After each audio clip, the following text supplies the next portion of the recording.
Hey, what's up, Arcann? This is a quick demo video for you for your SP Sabers low ground with crystal chamber chassis.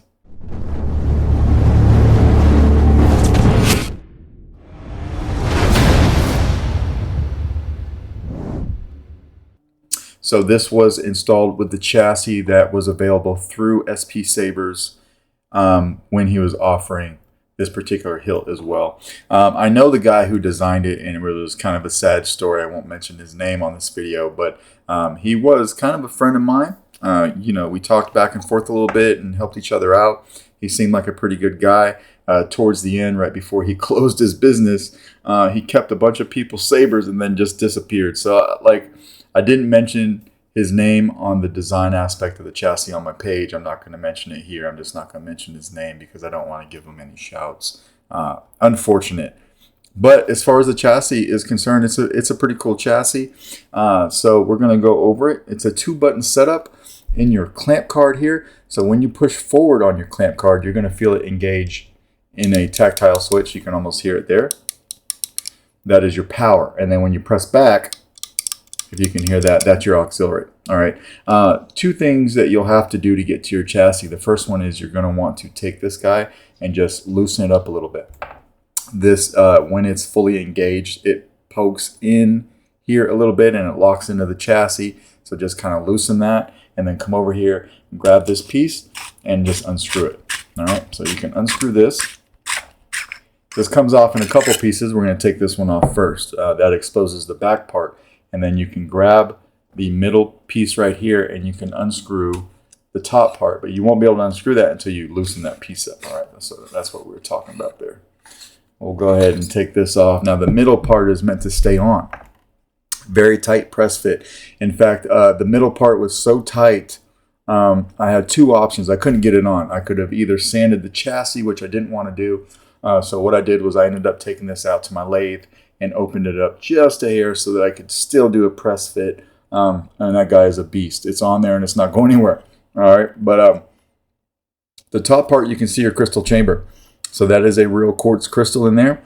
There are two parts of this crystal chamber that I didn't use, so I bagged them up and I put them back in your box, and I'll send them back to you with the chassis. But they were like a lower or an upper crystal piece and a lower crystal piece. If I had used those, I would have had to use a smaller crystal. So I wanted to give you a pretty nice, decent sized quartz crystal in there. And in order to do that, I had to forego using those two pieces. So you'll find those in your box. All right. This is on its own blade style. You have a little panel right here. It's on magnets. Let me take this off over my desk. So when you take that off and you look in there, if you can see that, if I can focus, you can see your Proffie board. So you've got access to your SD card and your micro USB. It's going to be a little bit difficult to get that SD card out of there, but you can do it. I went ahead and I tested it before I made this video. Not the easiest thing I've ever done in my life, but possible. All right. You may not have to even do that though, because you sent me a significant sound font package of about 14 fonts. They're all on here. There's a copy of the config file on your SD card. So if you ever want to see what I did there, you can look at that and build from that or change it up if you like. All right, but if you don't want to get to your board, you simply just take this panel, put it back on, and it stays on there with magnets. All right, let me get a pair of tweezers real quick.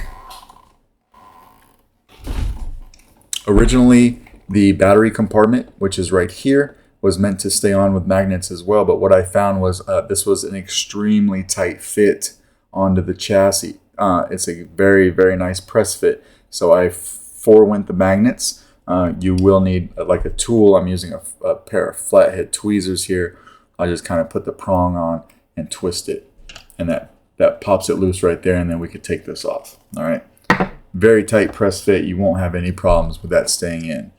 You do have a wire channel in the battery compartment that's not hidden, so I tried to make everything as neat as I possibly could, running from one end to the other. You basically just have your negative line for your battery, and then you have these speaker wires, which I twisted up there and tried to make everything really nice. Towards the end, which about right here or so, if I can focus, about right here or so are the 3 wires for your Neopixel strip. You have a 10 pixel accent strip located right under this brass door right here. Now this brass door has been glued on so it doesn't come off. All right. So when putting a battery in, the leaf spring is the negative side of your battery, and that'll be over here next to your speaker. You've got a 28mm Smokers Outpost Elite speaker right here. All right, so we'll take the negative side. We'll just clip our battery right in. We're going to come over here and we're going to put this on. Remember, like I said, it's a tight fit, and you may have to play with it a little bit to get it on because it was almost too big. I didn't want to file it down though because I didn't want to make it too small. And the more you do it, the easier of a time you'll have. As you can see, I got that on there. It's clipped on nice and tight. So that's your battery compartment. All right, your kill switch is located right here. It's right underneath the middle section, so it is very easy to still come over here and flip this on. There are more separatist droids approaching. But you can see your Neopixel strip here, lighten up all these, the underlayment or the cutouts in this panel. I've got your crystal chamber pulsing. All right, you've got a Shock V4 Neopixel connector with long pins. So now you can just come over here and push up for the kill, or the power rather. When the saber is powered on, I made your crystal go solid. You can see your shock being lit up. And then I made a fast turbine over here for your LED strip. And you can just come over here and hit back for auxiliary. Saber, we get blade lockup until you let go of the auxiliary switch, and then you've got twist off. So let's go to putting the saber back together. All right, we're just simply going to screw this top piece on until it locks all the way down. You'll notice, I mean, first of all, it'll quit spinning, but your control box is lined up correctly. We can screw this back down. I don't know if you'll be able to see that. It's a little bit dark in there. That's all right. We'll take our handle and put it on. Just a little tight. Just go ahead and work your way through it. The chassis is a pretty snug fit inside the saber. All right, we'll come over here. Anakin. Whoops. We'll go back. Anakin. This was the first one we were on, so now we'll hit power.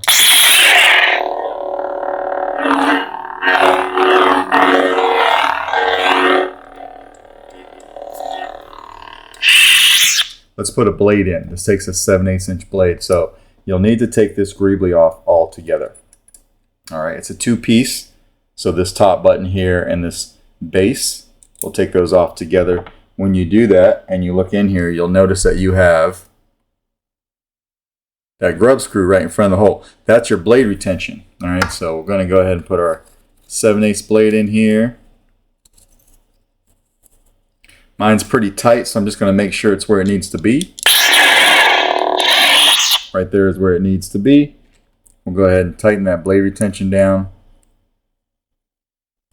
Now we're going to put these greeblies back on separately. First, the base.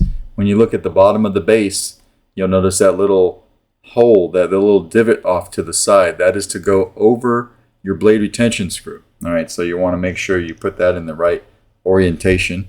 Put that down, and then take your button greebly and you can just screw it on right over that. And when you tighten that down, everything's nice and tight. We can hit power.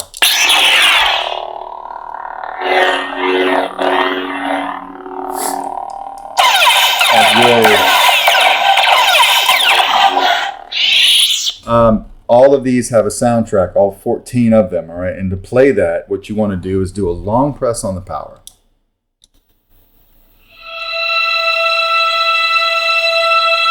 I'll let that play for a second. All right, and then to turn it off, you just do another long press. All right, and then go to the next font. We'll just tap auxiliary. Darth Vader. Most of these I made blue because they're all Anakin fonts. There is one that I made red for you. I believe it's the DB3. You have a mixture of Wan Sith and K Sith, and I think like a few others I didn't recognize, but those are two that I did. I made the DB3 red just so that you had a little bit of variety. It's a red blade, red crystal, and red LEDs on your chassis. And then you have a particular Ahsoka Tano on here that is green. All right, so let's go again. Anakin.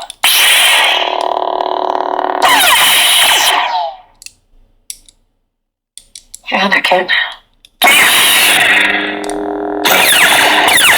Anakin.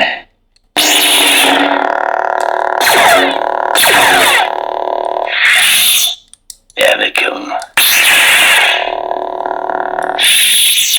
Darth Vader.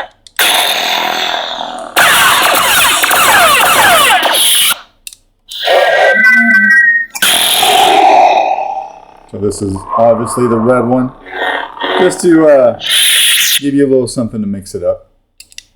Anakin.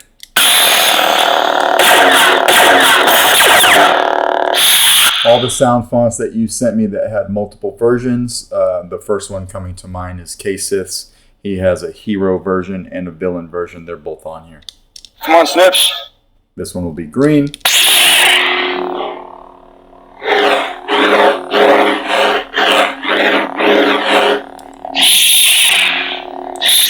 Again, you just had so many Anakin fonts, all of them being blue. I just wanted to mix it up a little bit for you, so I hope you don't mind there. Anakin Skywalker.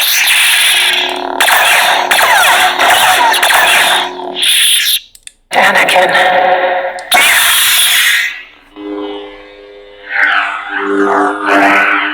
Very solid saber when it's all put together. We're going to break it back down and talk about it a little bit. So you'll notice when you're operating the power and the auxiliary switch on this saber, it doesn't have a lot of play back and forth. I mean, not very much at all. Actually, when I've installed these with my own chassis, I actually take the switch mechanism and I Dremel it a little bit to give it a little bit more play. I didn't have to do that on this one, so I left it alone. But you'll notice a barely tap back is your auxiliary switch, and barely tap forward is going to be your power. I've also got your blade plug. It's in your box right now, so I'll make sure that that gets sent back out. And then, of course, when you're done, you just want to take the handle side off. And take your handle off like that. We'll go ahead and turn the saber on, and then we'll flip it off from the kill switch, which is right here. All right, and it kills power just like it should. But that is basically your low ground from SP Sabers with crystal chamber chassis. Let me know if you have any questions. I will get this out in the mail to you first thing tomorrow morning. All right, thanks, Arcann.